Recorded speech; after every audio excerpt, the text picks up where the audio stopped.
आप सभी को नमस्कार। सभी मैं देख रहा हूँ आज हमारे पत्रकार बंधु बहुत ही खुश नजर आ रहे हैं, क्योंकि आज आप सभी एक ऐसे ऐतिहासिक अवसर पर आमंत्रित किए गए हैं जब देश के यशस्वी प्रधानमंत्री श्री नरेंद्र मोदी जी के नेतृत्व में 11 वर्ष की अद्भुत यात्रा का उत्सव मनाया जा रहा है। मित्रों, कई मैं देख रहा हूं कि सीनियर पत्रकार भी हमारे सामने बैठे हैं जो उन्होंने लंबे समय से पत्रकारिता की है, और वो इसलिए कहना चाहता हूं कि उन्होंने सभी दौर देखे हैं, इसलिए उनका अनुभव और उनके विचार स्वयं अपने आप में समाहित हैं। क्योंकि मैं इतना कहूंगा कि 11 वर्ष भारत के लिए परिवर्तन, प्रगति और गौरव के वर्ष हैं। आज हम गर्व के साथ कह सकते हैं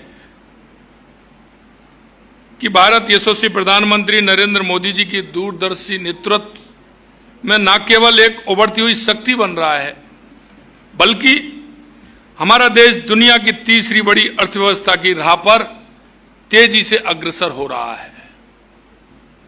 और ये मैं इसलिए कहना चाहता हूं कि अगर 2014 की तरफ मुड़कर के देखेंगे तो हम अर्थव्यवस्था में 11वें पायदान पर थे, हम उससे 5वें पायदान पर आए और आज हम चौथे पायदान के अंदर हैं। इसलिए 2014 को और देखते हुए तो हमें एक समय याद आता है जब भारत चुनौतियों से जूझ रहा था, लेकिन पथ प्रदर्शक श्री नरेंद्र मोदी जी ने अपने मजबूत संकल्प, अदम्य इच्छा शक्ति, जन केंद्रित दृष्टिकोण के साथ भारत की तकदीर और तस्वीर बदल दी। उन्होंने न केवल भारत को एक नई दिशा दी, बल्कि इसे वैश्विक मंच पर एक सम्मानजनक और शक्तिशाली पहचान भी दिलाने का काम किया है। आज भारत की आवाज विश्व मंच पर न केवल आदर से सुनी जाती है, बल्कि उसका सम्मान भी किया जाता है। पिछले 11 वर्षों में यशस्वी प्रधानमंत्री नरेंद्र मोदी जी के कार्यकाल में जो जनहितैषी कार्य हुए हैं, उनका पूरा वर्णन प्रेस वार्ता में दिया नहीं जा सकता। फिर भी आपके समक्ष कुछ प्रमुख विवरण रखना चाहूंगा।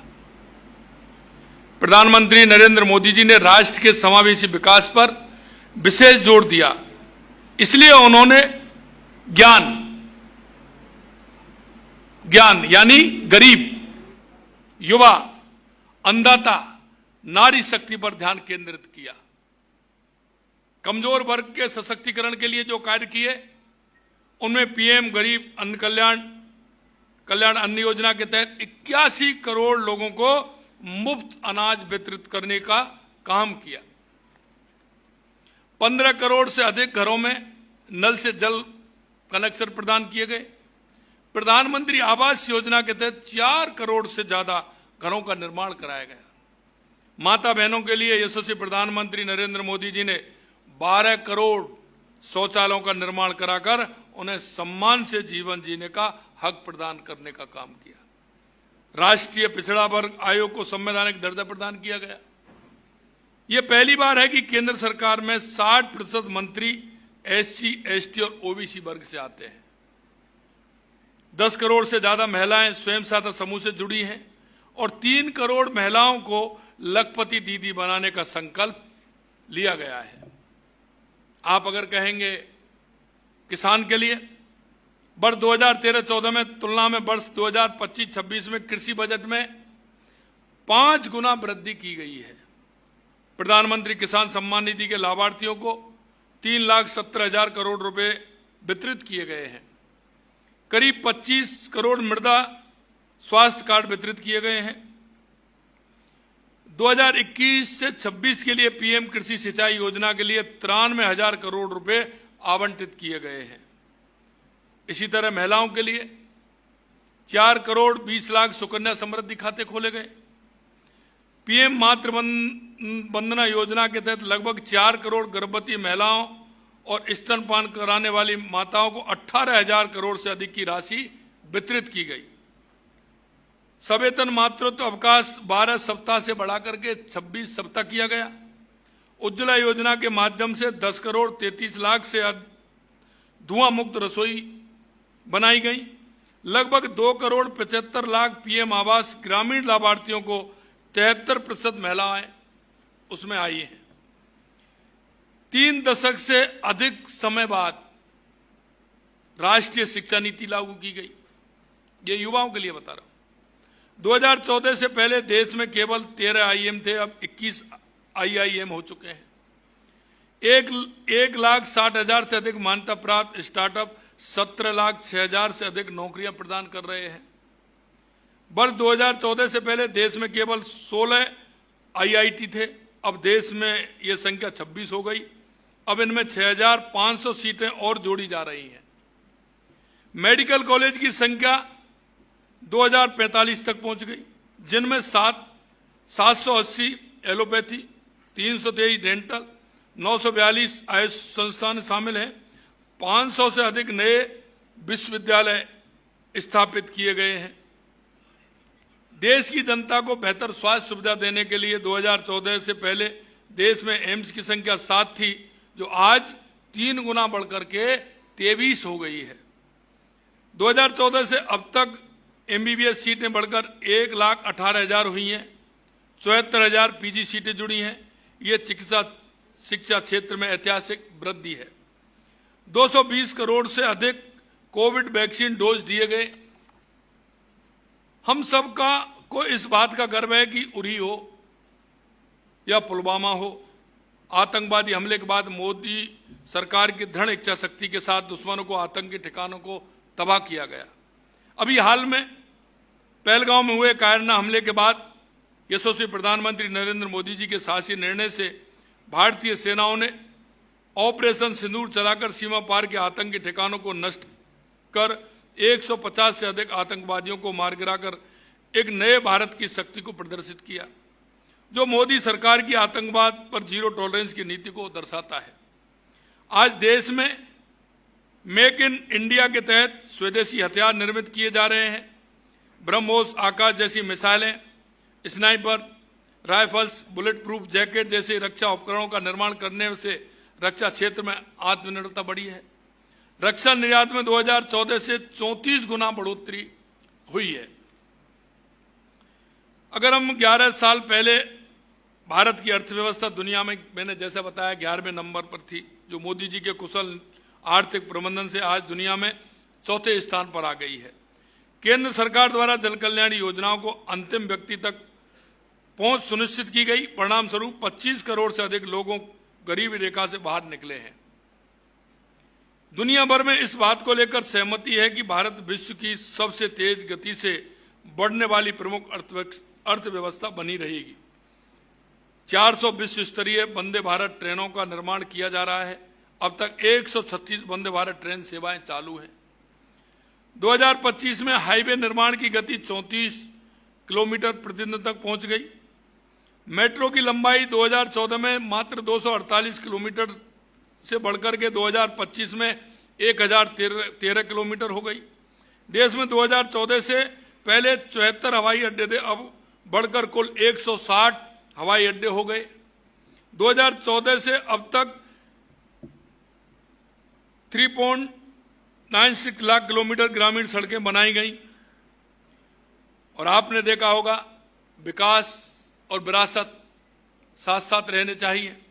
अयोध्या में भव्य राम मंदिर का निर्माण कराया गया। भव्य काशी विश्वनाथ कॉरिडोर, महाकाल प्रोजेक्ट बनाए गए। सिख तीर्थ यात्रियों के लिए करतारपुर साहिब कॉरिडोर का खुलवाया गया। वक्फ संशोधन अधिनियम 2025 बनाया गया, जो केंद्रीय केंद्रीकृत डिजिटलीकरण और एक मजबूत ऑनलाइन पोर्टल के माध्यम से वक्फ संपत्तियों की पारदर्शिता, जवाबदेही और शासन को स्थापित करता है। आज मुझे प्रदेश की जनता को यह बताते हुए हर्ष हो रहा है कि 2014 में माननीय प्रधानमंत्री श्री नरेंद्र मोदी जी के सत्ता संभालने से लेकर अब तक प्रदेश को 2,11,000 करोड़ रुपए केंद्र प्रवर्तित योजनाओं में प्राप्त हुए हैं। याद करिए, जब देश की एक बहुत बड़ी आबादी भूखी सोती थी, प्रधानमंत्री जी इन लोगों के दर्द को समझते हुए मुफ्त अनाज की योजना को जन जन तक पहुंचाने का काम किया है।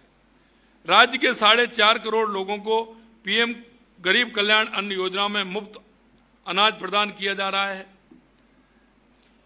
प्रदेश में 2 एक्सप्रेस हाईवे एवं भारतमाला परियोजना के अंतर्गत सड़कों और राजमार्गों को मिली मंजूरी से राजस्थान की अर्थव्यवस्था को मजबूती मिलेगी। प्रदेश की 9,06,000 महिलाएं लखपति दीदी योजना से लाभान्वित होकर आत्मनिर्भर जीवन की ओर अग्रसर हैं।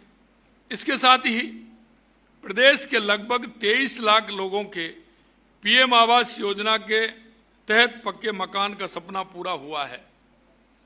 इसी प्रकार 87 लाख ग्रामीणों में स्वच्छ भारत अभियान के तहत शौचालयों का निर्माण किया गया है। आयुष्मान भारत योजना में 1 करोड़ 16 लाख मरीजों को निःशुल्क इलाज की सुविधा प्राप्त हुई है। प्रदेश की जनता को 23 मेडिकल कॉलेजों की सौगात भी मिली। इससे प्रदेश की स्वास्थ्य व्यवस्थाओं को एक नए आयाम मिले हैं। राज्य के 76,18,000 से अधिक अन्नदाता किसानों को 24,949 करोड़ रुपए प्रधानमंत्री किसान सम्मान निधि के रूप में प्राप्त हुए हैं। उज्ज्वला योजना में 74 लाख एलपीजी कनेक्शन भी निःशुल्क प्रदान किए गए हैं।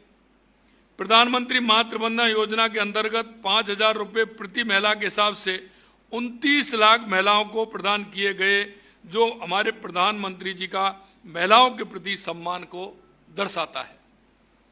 राजस्थान में जनधन योजना के तहत 3 करोड़ 69 लाख लोगों के खाते खोले गए। प्रधानमंत्री सुरक्षा बीमा योजना में 2 करोड़ 52 लाख लोग लाभान्वित हुए हैं। प्रधानमंत्री जी का सपना है कि भारत पुनः विश्वगुरु बने, जैसा कि वह प्राचीन काल में था। उनके नेतृत्व में भारत ने न केवल आर्थिक और तकनीकी प्रगति की, बल्कि अपनी सांस्कृतिक और आध्यात्मिक विरासत पुनः स्थापित हुई है। योग और आयुर्वेद को वैश्विक मंच पर सम्मान मिला और भारत की प्राचीन ज्ञान परंपरा आज विश्व को दिशा दिखा रही है।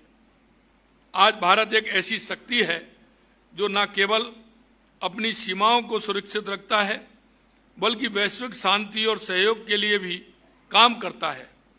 आत्मनिर्भर भारत का उनका नारा केवल एक नारा नहीं, बल्कि भारत के हर नागरिक के लिए एक प्रेरणा है। आज हम सब मिलकर माननीय प्रधानमंत्री श्री नरेंद्र मोदी जी का हृदय से आभार व्यक्त करते हैं, जिन्होंने भारत को एक नई ऊंचाइयों पर पहुंचाया। लेकिन यह यात्रा यहीं समाप्त नहीं होती है। हम उनके नेतृत्व में और अधिक मेहनत करनी है, ताकि भारत 2047 तक एक विकसित और समृद्ध शक्तिशाली राष्ट्र बने।